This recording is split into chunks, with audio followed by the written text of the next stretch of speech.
There's all this talk these days of the new rules. How are the new rules affecting the game? The pitch clock rules, the shift rules, the batter minimum, the zombie runner, which I hate. The zombie runner is the worst rule ever. Manfred sucks for that one. All this talk of new rules. You can't listen to a baseball podcast anymore without hearing new rules. You can't flip on a TV show or broadcast and they're talking about how big the bases are.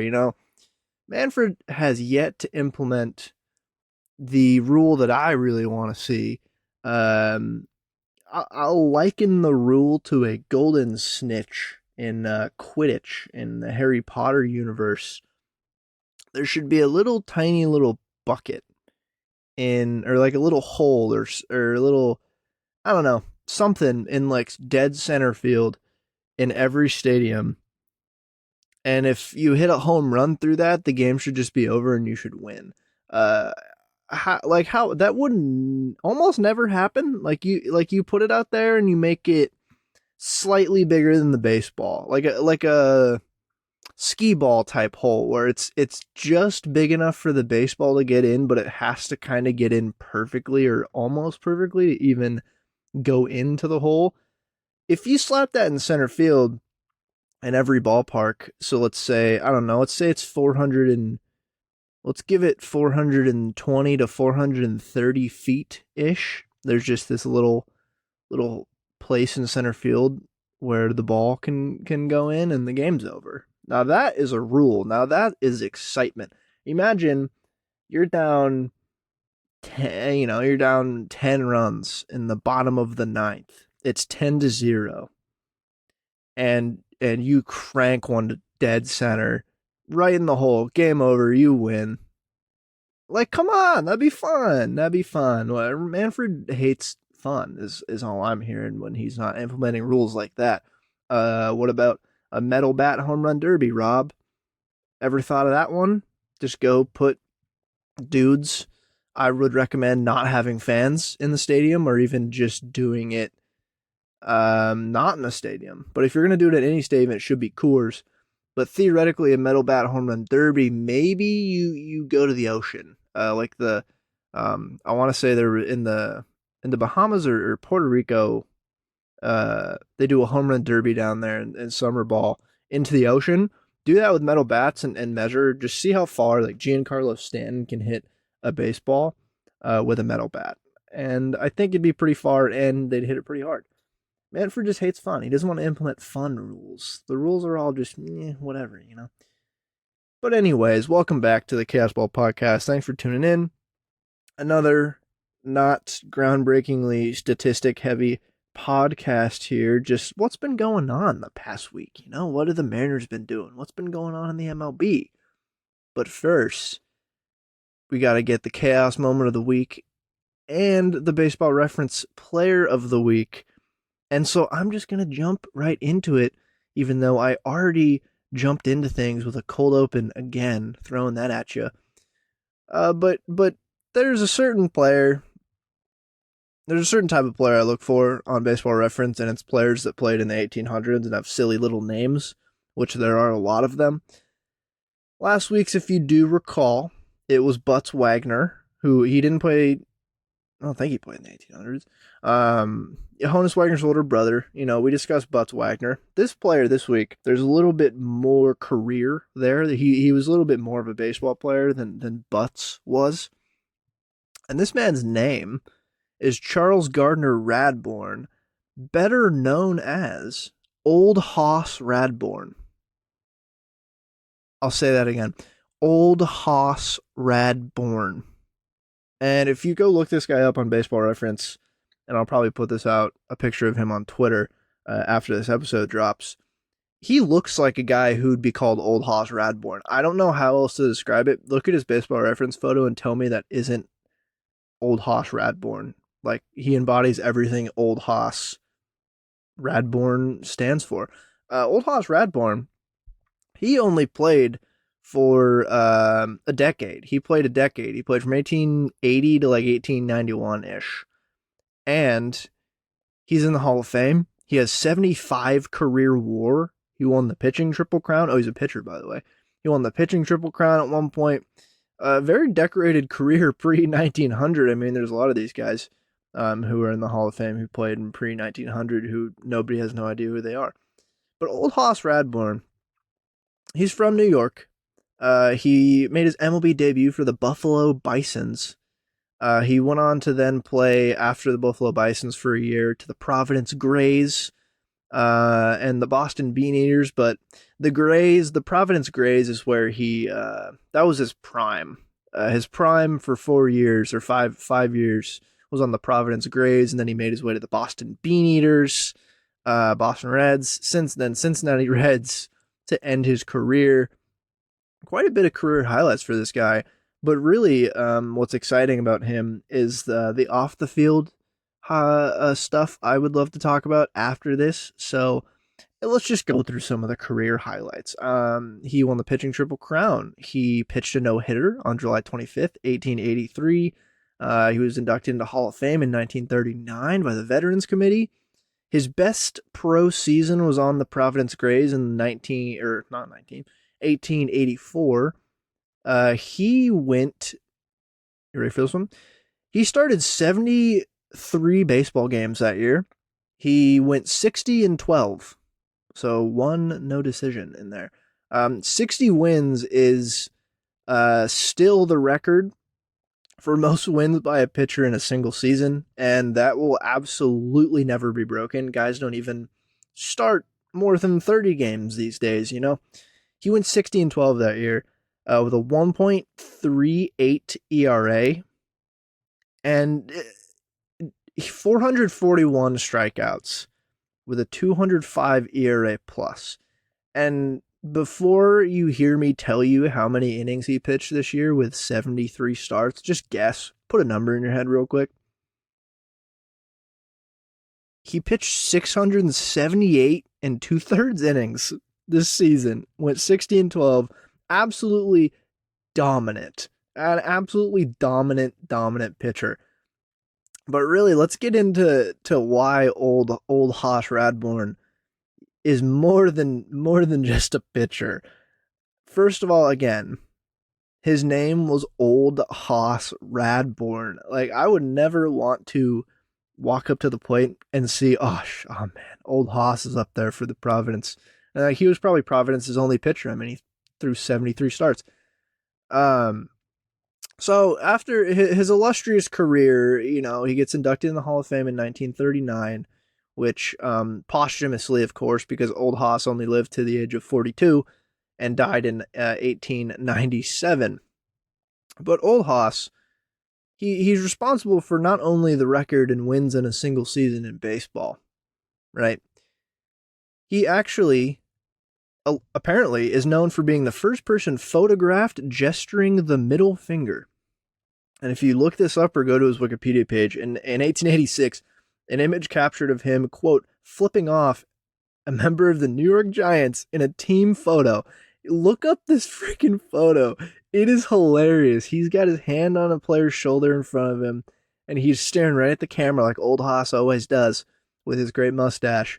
And he's just flipping the bird. And this is apparently, he's known as being the first person photographed gesturing the middle finger. So, not the first person ever to do the middle finger, potentially. Likely not the case, but the first one photographed doing it. Also, allegedly, there's speculation that Old Hoss might be the namesake for Charlie Horse for some reason. I don't know. He's a Hall of Famer in baseball, but that should be second on his accolades list. Being the first person pictured giving the middle finger is GOAT status, in my opinion. I don't want to hear Barry Bonds, Mike Trout. I don't want to hear those names get brought up again in GOAT status. I'll bring up Old Hoss Radbourn. How his life after baseball, though, it was also kind of fun. He opened up a billiard parlor and saloon in Bloomington, Illinois. He was seriously injured in a hunting accident soon after retirement, in which he lost an eye, and then he died when he was 42. But that's Old Hoss Radbourn, so if you want to go learn more, look him up. But that is Old Hoss himself, and really coming out strong.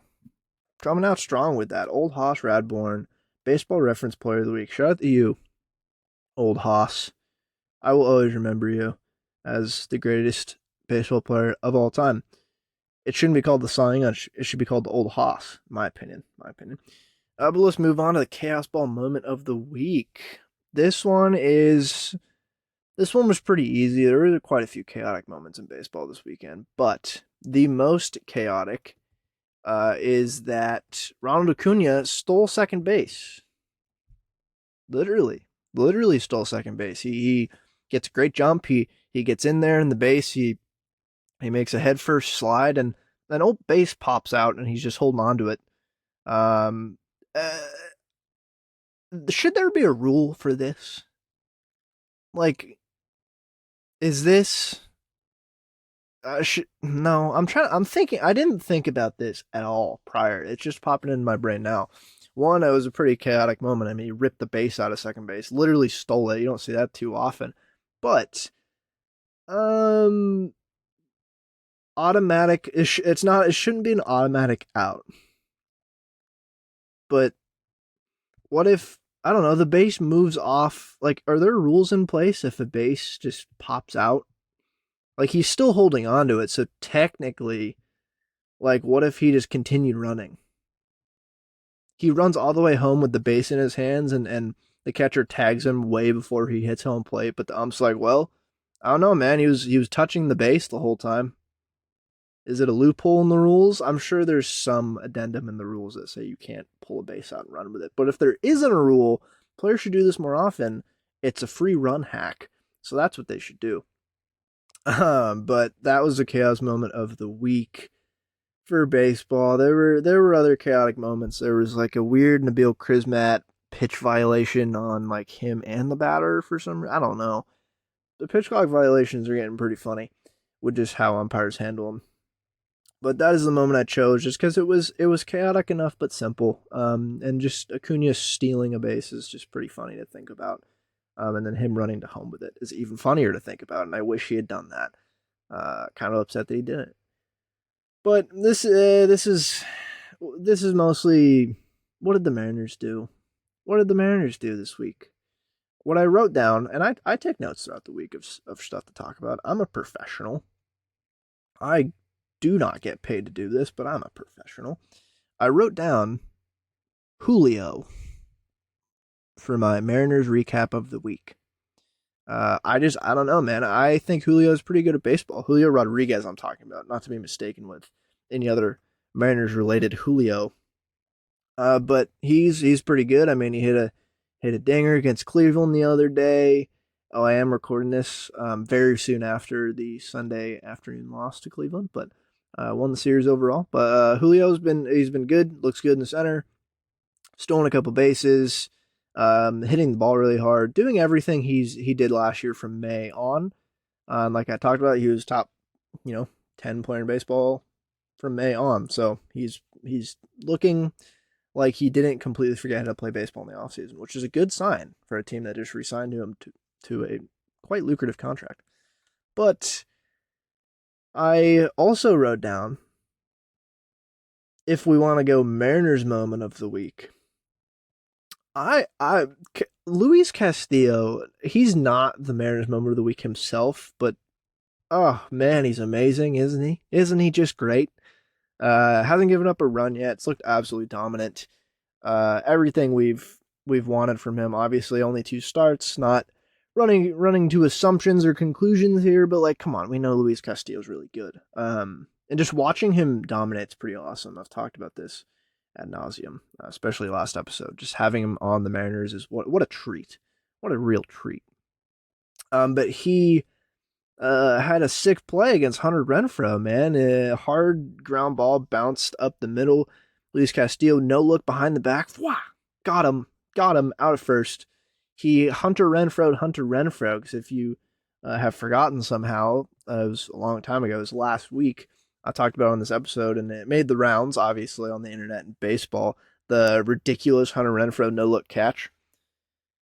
And Luis Castillo said, that's cool and all, but I can be in a good defensive position and make a no-look catch.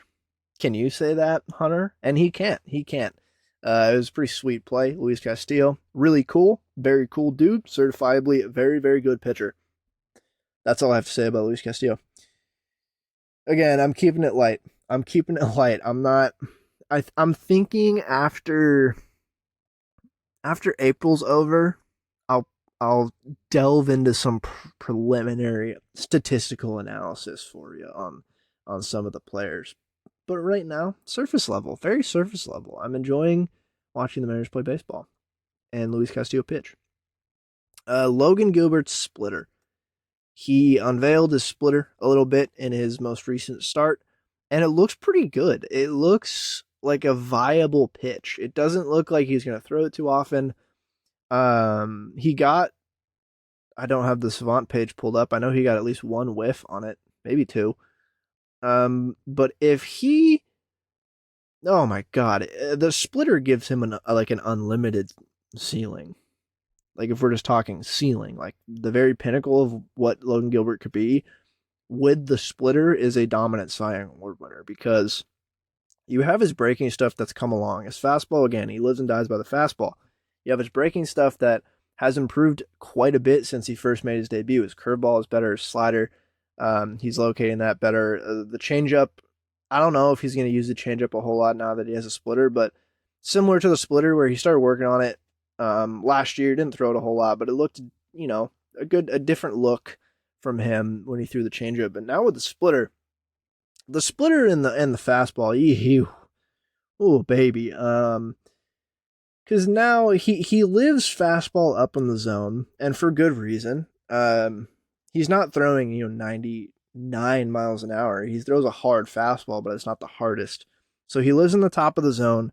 You don't want to put like a 96 mile an hour fastball at the bottom of the zone, because if you mislocate it and it touches the plate on the bottom of the zone anywhere near the middle of the plate, a lot of guys like Mike Trout, but also just a lot of guys love hitting fastballs down in this league. Like it's not a very hard pitch to hit, unless it's like an Hunter Green like 100 mile an hour fastball or DeGrom or something. But and if you mislocate the fastball up in the zone and it touches the zone, it's just hard to get around on. Like everyone, like you see, it's hard to get around on. Way better pitch to accidentally miss and leave touching the plate a little bit is the high fastball compared to a low fastball, for a lot of hitters at least. But with the splitter, and if the splitter comes along, and if the splitter's looking good, I mean, will he start working more down on the zone with the fastball? If he can locate the fastball down in the zone and tunnel that with a splitter, oh man, like that's a devastating pitch combo with the breaking stuff looming that sweeps away from right-handed hitters. And then also just like he can locate the fastball in the top of the zone pretty well. Oh, it'd be nasty. But that being said, that's a ceiling. It's a long way to go. It's a very new pitch. I think he'll have to probably figure out how to disguise it, to not make it look like he's throwing the splitter all the time, because I think he can probably work on just the arm angle and making it look exactly like his fastball before it dives down 6 to 10 inches, whatever. It's got a long way to go, but like seeing him just like pick up a splitter and throw it in the game and it looked pretty good is very encouraging. Like he clearly works very hard and is very talented, that Logan Gilbert. He's looked fine. He's looked all right. I think I don't know. Start of the season, it's like impossible to judge starting pitchers unless they're completely terrible or like dominant, and there's a track record of being either one of those things. If there's no need to overreact for position players for a while, there's no need to overreact for pitchers until they throw like 10 starts, which takes a long time. So not really worried about Logan. I mean, his stuff looks pretty good. I think it's probably important how they manage his innings early this year, just so he can throw the whole year again like he did last year. But I think he'll probably get in a groove, but we'll see. We'll see. And then we'll see what that new splitter keeps looking like, because I'm quite intrigued by it. Now, coming off, well, I guess the Angels series, I don't have much to say about the Angels series. They dropped 2 of 3 at home to the Angels and then win 2 of 3 against the Guardians in Cleveland. And dropping 2 of 3 at home to the Angels is unfortunate, but the Angels, as of right now, fully healthy, are a pretty solid baseball team, and that's okay. The one-run loss on Wednesday the 5th was a little tough. Got dominated on Tuesday 11-2, and then 3-7 on the Monday. I mean, the Angels are playing pretty good baseball right now. Like they look, baseline at least better than they were last year. But um, it's tough. Oh, I said we lost the 11-2. We won the 11-2. That was a great game. Teo home run, two home runs. I mean, he finally has gotten on the board. That I guess will segue. This is a very chaotic episode. I am bouncing around. I'm living up to my podcast name.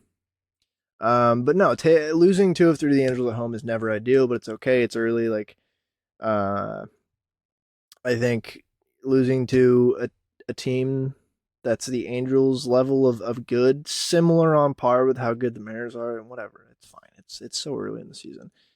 But this week we did see Teo Hernandez hit 2 home runs, finally on the board as a Mariner. He's looked just, I mean, his approach at the plate hasn't changed all year. Like, he's a veteran. We know how he hits.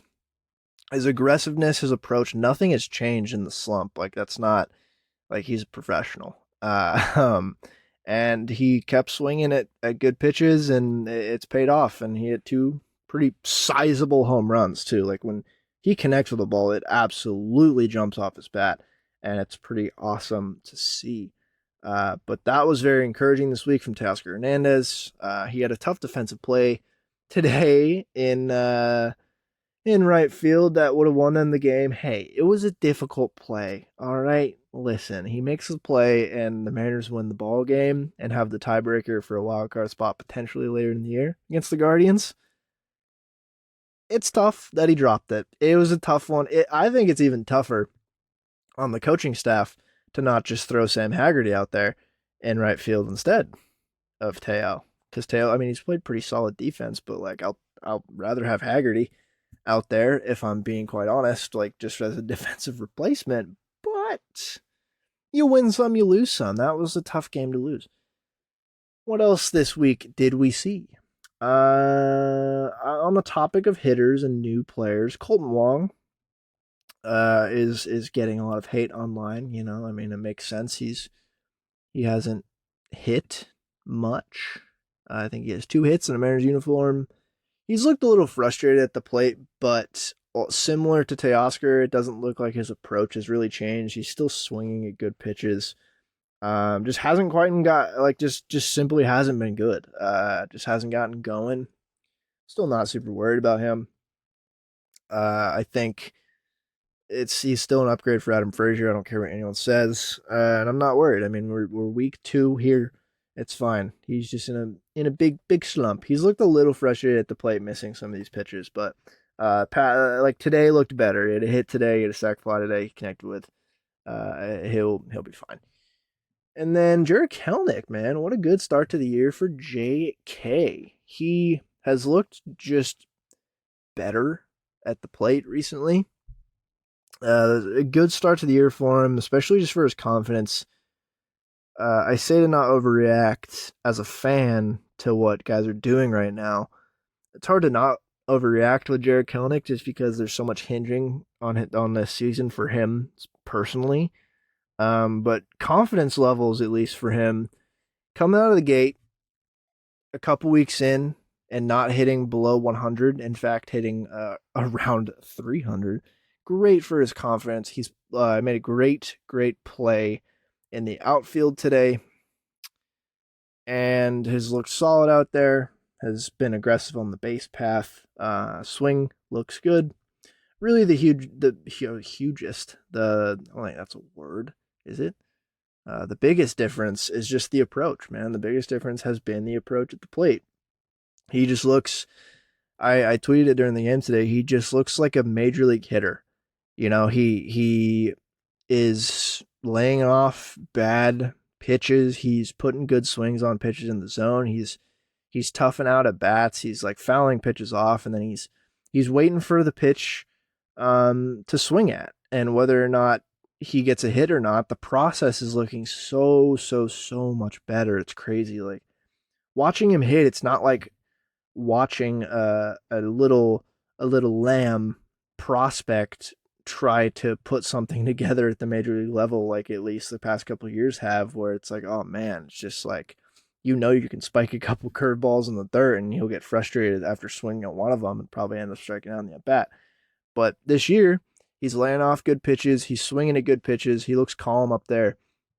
It just looks like he's trusting his approach too. He's trusting everything he's worked on this offseason, everything him and the coaches have worked on. He's trusting his swing as well, and it's still the case of when he hits the ball. He hits the ball pretty hard. He's a strong lad, and drives a lot of power through his legs and his big biceps. And it's working. It's working so far this season. He's taking balls the other way. He's using the whole field. He just looks like a major league hitter, and that is a breath of fresh air so far to start the season. For all of Colton Wong's woes, we have Jared Kelenic looking like a major league baseball player, which is great. That's fantastic, and I'm happy for him. I hope he continues like this because nobody should really expect crazy numbers from him. But again, it's like all we're expecting is like at least league average production from him from the left fielder spot, and he's doing it. So go off, JK. I mean, clearly putting a lot of work this offseason, and approach is good, swing is better, and still hitting the ball pretty hard when he hits it. So very encouraged from Jared Kelenic there. And then the bullpen. We saw a lot of the bullpen today, in particular. Yesterday, if you're listening to this on Monday. Game 3 in Cleveland, lost in the 13th inning, which means we saw a lot of the bullpen, especially just against Cleveland. We saw a lot of the bullpen in general. Both of these teams just absolutely cannot play normal baseball games against each other. They have to be close. There has to be some stupid shit that happens. It's just how it goes playing this team. It's how it was last year. It's how it's been starting the year. It's almost too on the nose how close we play this team and how expected it is that these teams are just going to play really frustrating close games against each other. I mean, starting the year, we win 3-0. We lose 9-4, and that's the biggest loss this year. And then we beat them, or we lose 2-0, we lose 6-5. And then we go to Cleveland, we win 5-3, 3-2, and then lose 7-6 in the 13th. Like, come on, dude. That is just every time we play this team, heart rate's up. I really hope we don't have to play them in the playoffs. That series would tear my heart to shreds, dude. But there's bullpen management discourse is back on Mariners Twitter and circling the internet. I would just like to say it's very difficult to manage a bullpen, and it's very interesting to see how teams and managers do it early in the year. Because things almost went awry in the win on Saturday against the Guardians because of potential bullpen mismanagement. I really don't think it was, to be honest with you, because you had Marco give you almost a quality start, 5 2/3. You have Penn get out of a tough jam there in the 6th inning. You bring Matt Festa in, can't locate, can't do anything. You bring Gabe Spear in, which people weren't happy about, and then you close the game with Paul Sewald, who looked pretty good, but people were calling for like Brash or Munoz in those spots. Both of them had thrown innings in the previous game, and I saw people pointing that out and was like, whatever. I mean, it's true. None of those guys who pitched the day before threw more than 20 pitches in an inning. So if you really needed them, yeah, you could throw them in that spot. But really, like, it's game 2 of the series. You have these other guys, and they limped their way to that win. Really, Festa was the one who almost screwed up. I mean, he gave up a run, and then he had to get pulled after a few batters and only got through a third of an inning. And it's tough to manage a bullpen, and I'm sure they didn't want to use either of any of the really good guys they used the day before, just because you then have the game tomorrow, which was yesterday's game, which, look, they had to use those guys again. You got to look at the future.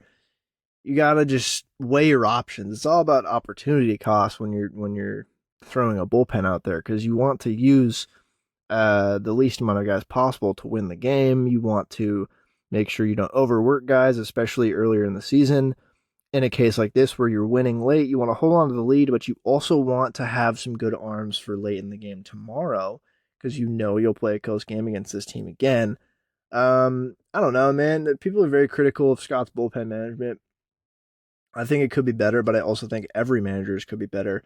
I think a lot of the time with bullpen management, people knock the results, not the process. I think most of the time the process is pretty good.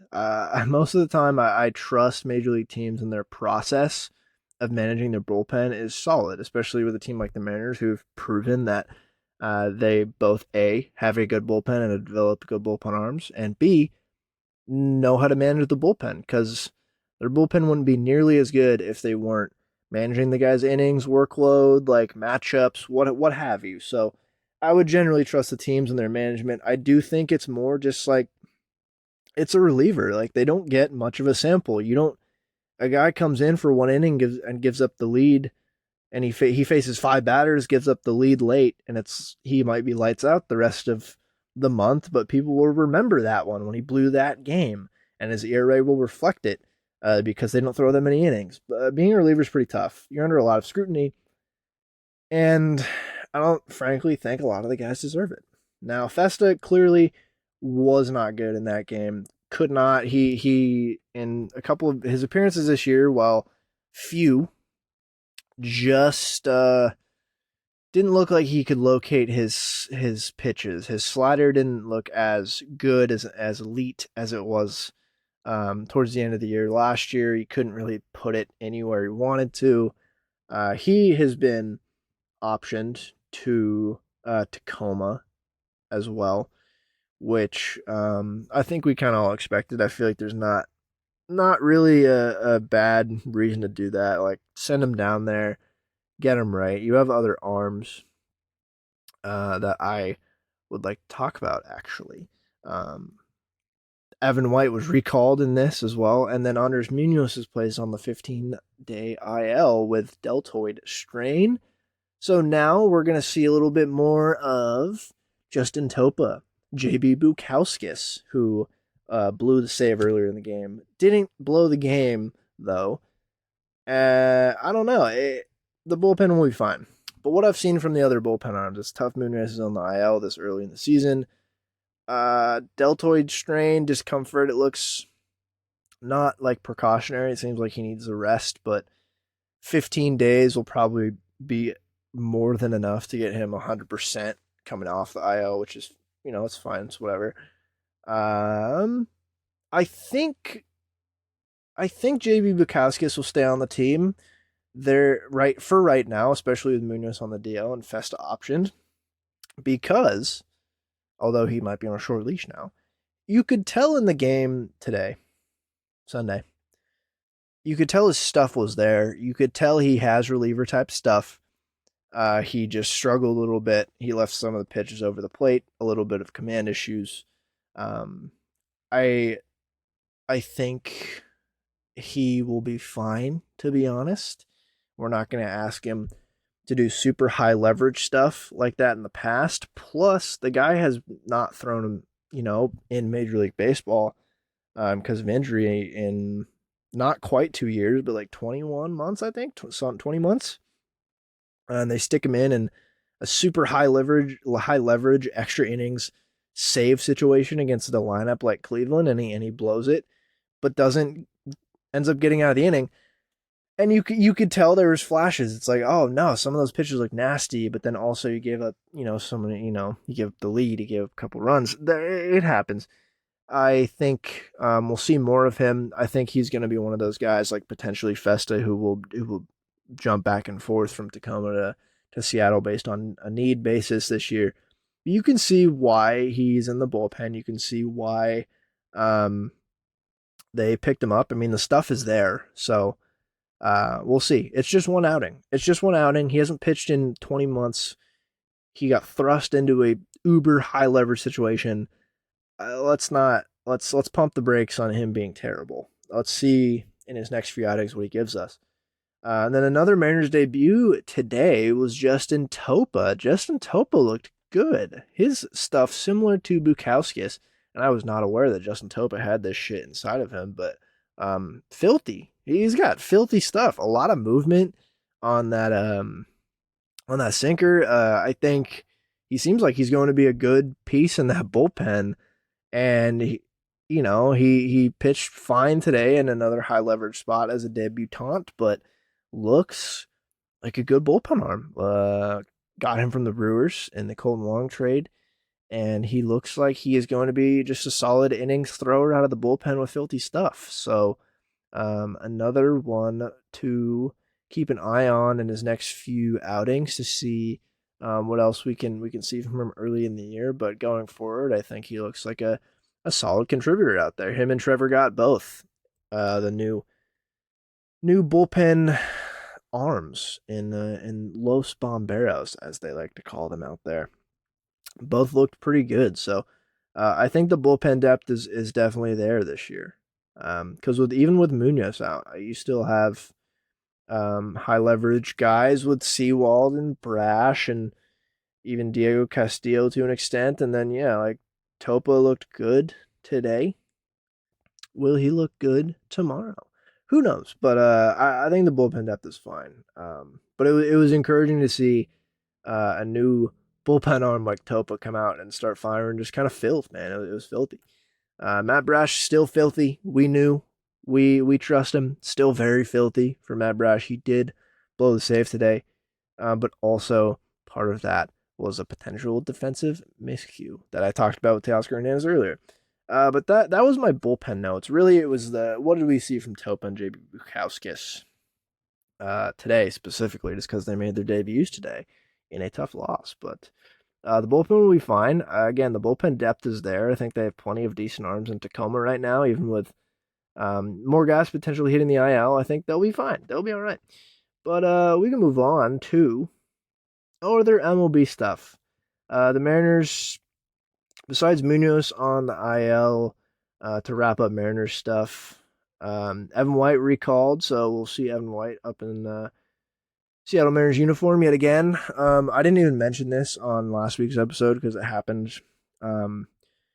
like right before I recorded. I want to say Robbie Ray hit the IL with a flexor strain. So with Robbie Ray hitting the flexor strain IL, we'll see the flexin strain on the mound for the Seattle Mariners a little bit more while he's on the IL. Munoz hits the 15-day today. Doing more. Looking like he'll be back when they begin the homestand on the 14th. They have a homestand from the 14th to the 23rd, and it sounds like he will be back at some point during that homestand, which is very encouraging stuff.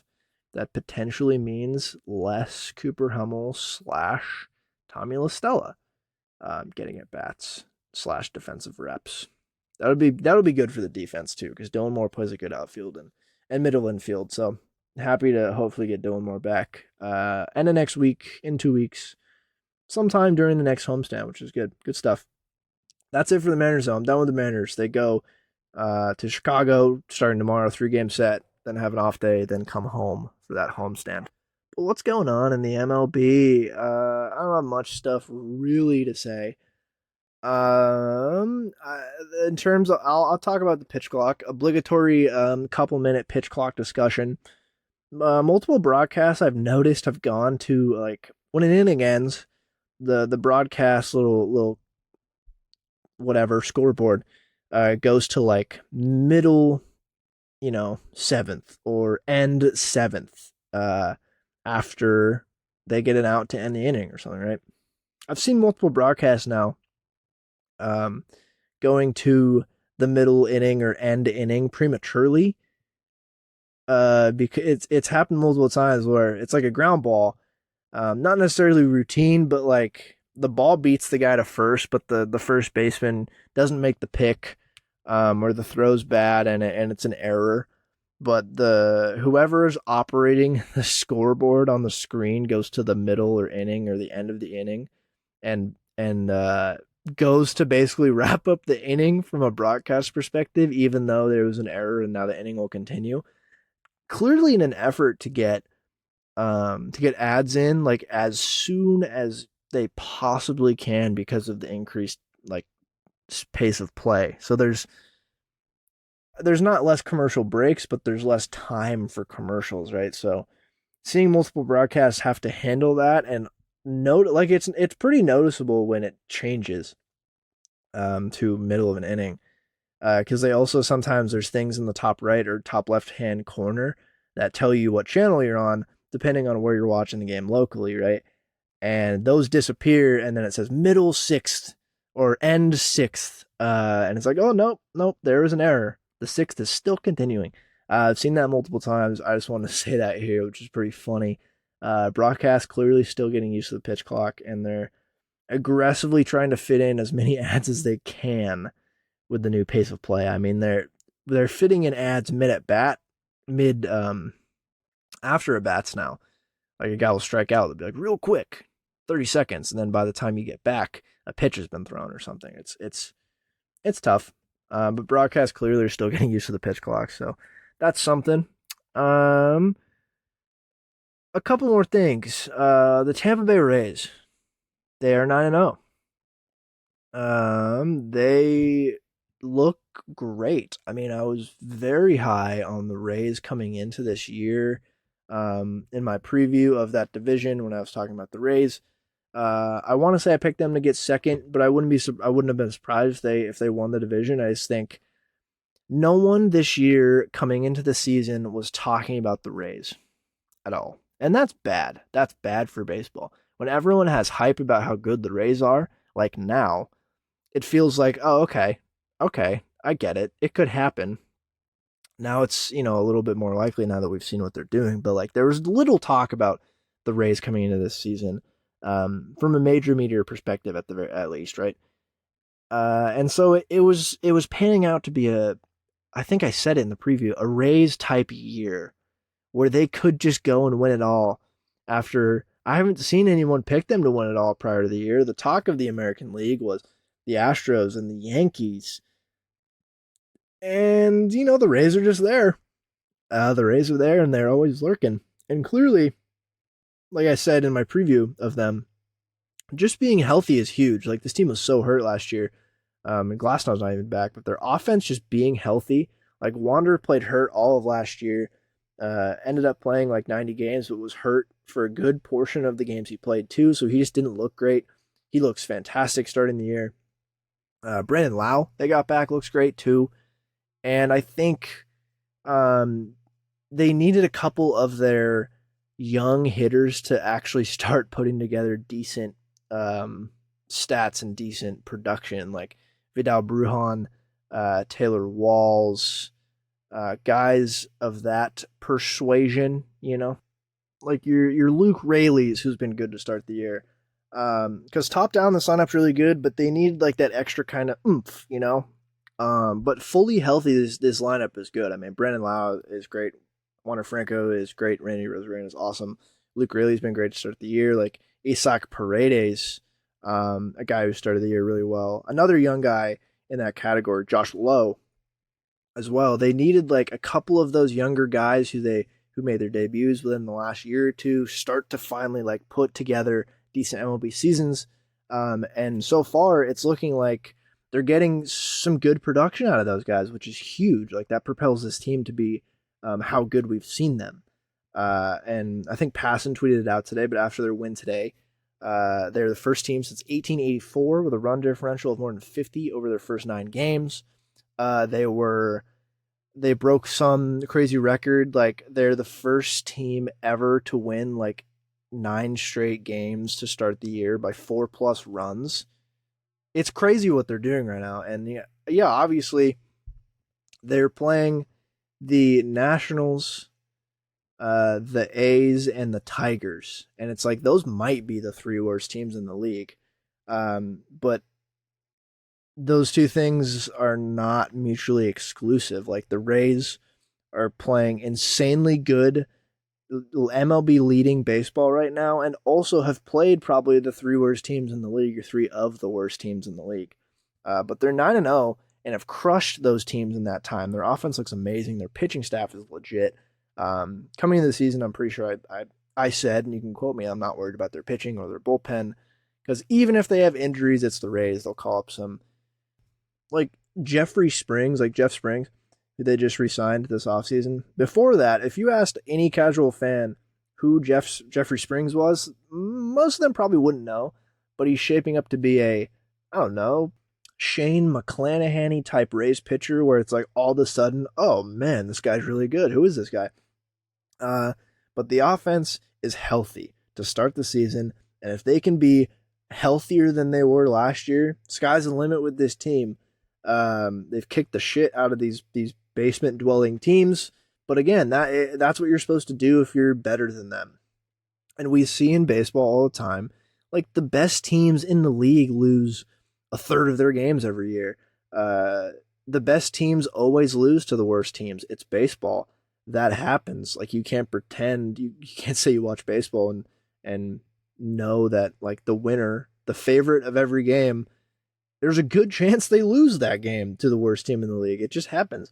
And the Rays are playing out of their mind, and we'll see how long they can continue this win streak because it's been really fun too. They've just been crushing them, like hitting dingers all over the place. It's been awesome. And that brings me to another topic briefly. The balls might be slightly juiced again. So we saw in like 2018, 2019, the balls were on steroids. Everyone was hitting 15 plus home runs. It was basically a foregone conclusion that baseball writers so many baseball writers researched and came to the determination that the balls were definitely juiced. And then the past couple of years, we've seen it kind of fall down to earth. Like pitchers' numbers have ticked up quite a bit, and pitchers had started winning over matchups again because they probably reverted the balls back to normal. And this season, the ball is flying quite a bit for this early in the year, up from this time last year, not nearly as much as like 2019 at peak juice ball era. So I mean, this is all conjecture, but like I think the balls are slightly juiced again. I think they changed them a little bit in the offseason. There's something on Savant which is like, is it Savant? It might be another website, but it's like an average like carry of the baseball, like how far it carries on average compared year over year, and the carry this year is up a little bit. And it's pretty noticeable. There's been some home runs where it's like, wow, I don't know if that would have been a home run last year, where a guy just kind of doesn't connect, doesn't barrel the ball, but it goes out just barely over the wall, and it's like, man, that looked like a fly ball. I don't know, something to keep an eye on, and I'll be keeping an eye on that all year. And I'm sure more intelligent, actual like baseball writers will. They've already started talking about it. I'm sure they'll dive more deep when we get more quantitative statistics to try to figure this out, but keep an eye on that. Balls might be a little juiced. And then watching the Marlins, Josh Chisholm in center field, the experiment, it's going, I feel like, as well as they thought it would. He's made a couple cool plays. He's looked not completely out of place out there, but then like I was watching him the other day, and he just took an absolutely garbage route to a ball in the gap. Gave up 2 bags when it could have potentially been an out, or just 1 bag if he took the right route and cut the ball off. But he looks like he doesn't look too out of place out there. I think some of that is just because he's so athletic that he just looks like he could be a decent outfielder. So I don't think it's going poorly. He's got some errors. Again, he definitely takes some interesting routes to the ball, but it looks like they're going to stick with him for the whole year out there. And like taking a good route to the ball it's not all about reps, but it's a lot about reps, where you start learning how the ball comes off the bat. You start learning the better routes to take. It starts being muscle memory. And I think that'll come with time. But he's definitely looked he's looked a little shaky out there at times, is all I'm saying this season. But other times he's made good plays. It's been as well as you'd expect it. I feel like the Marlins probably expected a little bit of good, mostly baby steps out there in center field. And that's kind of it for the MLB. I don't really want to touch on much else. I mean, O'Neal Cruz got hurt today, which really sucks. Like the in that Pirates game today, they got in a little bit of a tiff at with the White Sox at home plate. Like O'Neal Cruz slid in, and Sebi Zavala, the catcher, I think wasn't too happy about O'Neal Cruz the way he slid in, kind of awkwardly, kind of taking out Sebi a little bit. And it looked like Sebi said some shit to Cruz, and then the benches cleared. The benches cleared all while O'Neal Cruz was clearly hurt. He fractured his ankle, which I don't know how long he's going to be out, but that sucks. I'm assuming 60-day IL, right? Like for a fractured ankle, I feel like it has to be 60-day IL. That stinks, man. That stinks a lot. I want to say that. That just sucks. Ugh. That's that. Grayson Rodriguez, he made his debut for the Orioles, number 12 overall prospect in baseball. He looked fine. Threw against Jacob DeGrom in Texas, and he looked fine. He looked all right. He got some strikeouts. He gave up a couple runs. I mean, he looked all right. And then what else happened? Did anything else happen? Yeah, more baseball. But there's nothing else specific I want to talk about. Shohei looks great. Mike Trout looks great. Aaron Judge looks great. Ronald Acuna, he looks great. There's a lot of good players looking good still.